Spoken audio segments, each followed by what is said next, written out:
But real quick, I'll just say this about Late Night with the Devil was one of the best films. I remember watching it, which was kind of funny because at the same time I was writing a happy birthday post to my dad. Do you remember that? Yeah, you were mid doing that. It was probably the one film out of the 4 we saw that I wish I didn't do so much of, like, just, messaging under my shirt, because I always I was trying to find the hard words to say. My thing is with this film, it was so eye-opening because it was with me and John. We always talk about this, but it's something new, something different. Like I said, I know we talk about the religion, like all that stuff. The thing I really appreciate, because it's like you said, it's a talk show.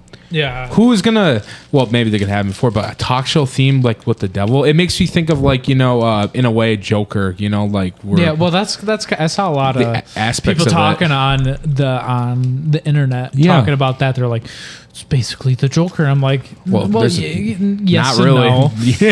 But did Joker have a possessed girl on the TV late night show? I don't think so. Was he? What was the host battling with the ratings compared to Murray? Johnny Carson is what they did. Yeah. You know what I mean, though. They didn't focus too much on that. Yeah. No, but so the basic plot of Late Night with the Devil is David. What's his name? Dismelchin is his name, I believe. Yeah, something like that. Who was the late night show. The first 10 minutes kind of go into his story. He had a good talk show, but he was always trying to be with or be as good as Johnny Carson in ratings. Yeah. And that just did not happen. And then his wife died, and then that's when his ratings plummeted a lot further. Yeah. And then he's like, all right, well, we need to do some crazy shit, bro. So then he would do crazy shit. Yeah. And it wouldn't work. And then on Halloween Day, 1977 or 8 or whenever the fuck it takes place. Yeah, 78. He's like, we're going to bring in this girl who is possessed. Yeah. And then, the rest of the movie, shit kind of hits the fan. Slowly but surely, you have characters who are kind of like, there's the one character who's like, you don't believe this is bullshit. This is bullshit. Like, I don't believe this. This isn't happening. This isn't possible.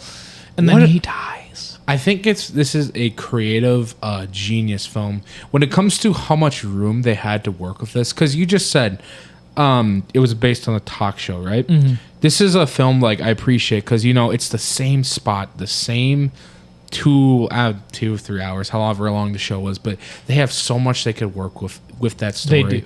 They do. They used the formula for a talk show. They used all the elements. They used the theme Halloween, which makes sense why they're all here, why it's happening. They brought something new, something different, because a lot when you watch television, TV shows these days, people are tired of seeing the same thing every single. You know what I mean? Episode once in a while, unless there's a pattern, which makes sense. But it's like people want to see something new, see something different. This is a way to get their attention. I highly doubt this probably beat Johnny Carson if this was true. Well, maybe it did, but for one episode. But right, it's just so unique how much room and creativity they had. Because it's, first of all, if we're talking about the opening film, it was like him welcoming people to the show, and then after that, he brings in. What was I don't know the dude's name, but what was his job? He was trying to convince people that get fortunes for their dead people, whatever his name was. But he called the people. They found couple of girls up front asking if their son had died or something like that. And then they brought up, they talked, bringing like all these memories to, play the trickery game. But it's not tricky, but you know what I mean? Like people are trying to like believe in what you're saying. Like what the guy thinks is bullshit pretty much. Which I mean, Whatever it's called, not hypnotize. I don't remember. But you know what I'm talking about. Like when somebody says something interesting that you think that, how do you know this info pretty much? After all that, just like out of nowhere, the dude's head just freaks out, eyes roll back like the Undertaker, and it's just like this dude now has like the true sense of something is crazy is happening. Yeah. And then what makes this film even better, because after that moment, they cut right to commercial. But instead of that, it was black and white. No, and I liked it when they would go to black and white. And I also like how they would show like two sides. So the lead performer, the lead dude, he has to play the charismatic dude when they're filming the TV show. Yeah. And then like hiding like, oh shit's going down, like when they go back on air. And then there is him when they're off air freaking the fuck out, like what the fuck is going on, like this shit, like what's happening, like are you guys okay, like, which just kind of a sense of urgency, which I love. That's a complicated performance to give. Yeah. And he nails that. Which I think is also, too, because I respect what his character did, because leadership. You got to have that leader. With that, he does what a lot of talk shows does. He's like, all right, if something goes wrong, we got to move on from this. And he did what exactly? He's like, we'll give you all an update of what happens after this. Just like any other broadcaster, a journalist in ways, and commentators do, you know, when something weird or something happens. And then they transition next part of the show. They bring in him there, and then they bring the guy who doubts him, and then they have some disagreement battles. And then after that, the dude, I think, throws up.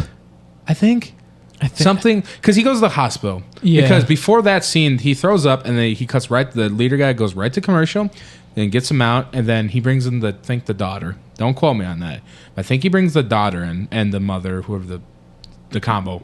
She was a psychiatrist. Yeah, you know what I mean, though. Yeah. Brings him in, and then just before he hears the sirens, and it's like, people weren't supposed to hear that, but they could hear how loud they were. And then after that whole scene, because they were going to do, an exorcism? What's it called when they were... I don't think they were trying to... What was it called when they were trying to, like, talk about it? See if the inside of her demons was real, whatever it was called. Yeah, I don't know. You know what I'm talking about? Like, they're trying to, like, they want proof, pretty much. And whatever it's called. Before that, they get off TV, and one of I think the executive producer was like, that dude, the black dude we're just talking about, I just can't think of his name. But he tells him he's like, oh, he's dead. Just died after all that. And he's just, like, in shock. And then what I think is so good about this film too, Trevor, because after the next scene is obviously the whole switcher, crazy roo, whatever. And then they do it, and then they move on to the next, they go right to commercial.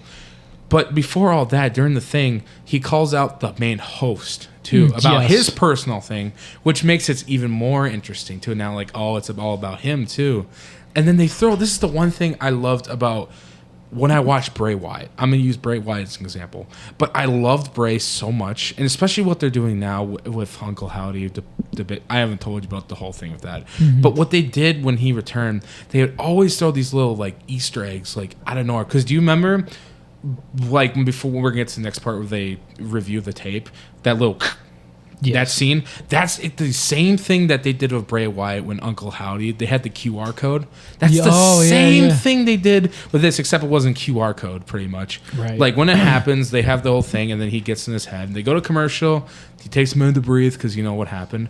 And then they bring in the doubter, and he does something crazy to, I think, one of his TV producers. Well, I don't know who it was. His right-hand man, we'll call him.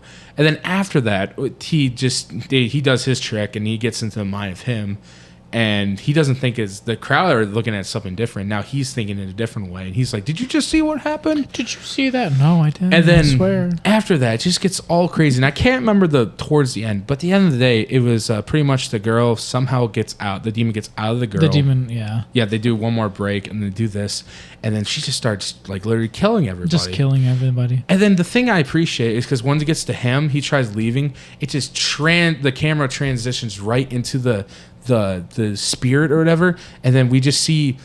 Remember when I showed you Bray Wyatt's his return video? Yeah. Do you remember when they're in the Firefly Funhouse? He saw that mask appear. Like, I want to show you. Yeah. This is why I really love this movie, and I promise this won't take too long.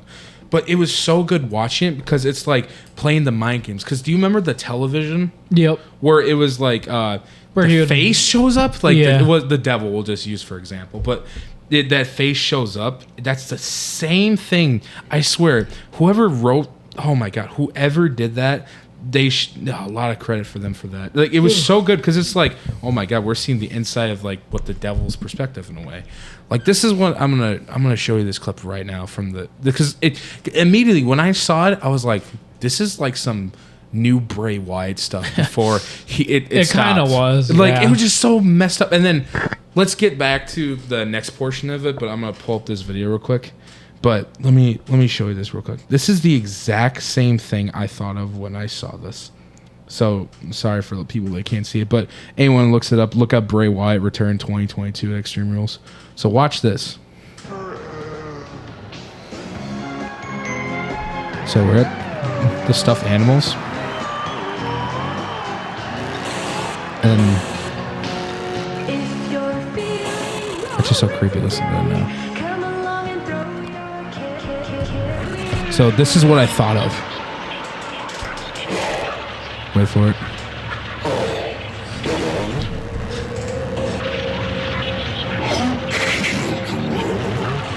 This is the exact same thing I thought of when I saw this in the movie last night, or in the Late Night Devil. Does this not? That kind of, yeah. This is the exact same thing I thought of. Because then it kind of went into a dream sequence thing with them. And except the thing is with this, it just cuts to black at the arena. But I want to mention, because that's what I loved about it, because it was just like, holy shit, we're getting inside the mind. And then towards the end, obviously, I think it was the best way to end a scenario like that. He kills the kid. Not on purpose, but the games got to him. He saw his wife, whatever. And in case you didn't wonder, the problems with that was the wife and et cetera, too. Yes. But I want to go, I don't know why I was the one giving all the detail. That was so awesome. I wasn't even going to talk about any of that stuff. But do you not see why this movie is one of the best I've seen in a while? People are praising, and this is, hey, we have John back on this podcast. Just for a second. Are you on there? Oh yeah, your mic's over there. Hi. Yeah, he's here. But this is the thing I was telling. This is the thing I was telling, like, John. This is a thing of beauty. I think this is one of the films that he missed out. That I wish he was there for horror. I do too. But it's just this is so good. And if we're watching again like Halloween, I would not mind it. But it was so good. If I would have had some more focus on more details, because I was saying you weren't here when I said this, but when I watched the film, I was giving a happy birthday to my dad when this happened. Nice. But yeah, I just want to praise like how much this film is so good in the horror film, because it's something new, something different, and this is why it's the debate between this and Abigail, which we'll talk about. And I like that it felt like a different talk show too, and how it looked like a talk show from the 70s. Yeah, that almost makes it feel more claustrophobic too. Yeah, so, exactly. Yeah.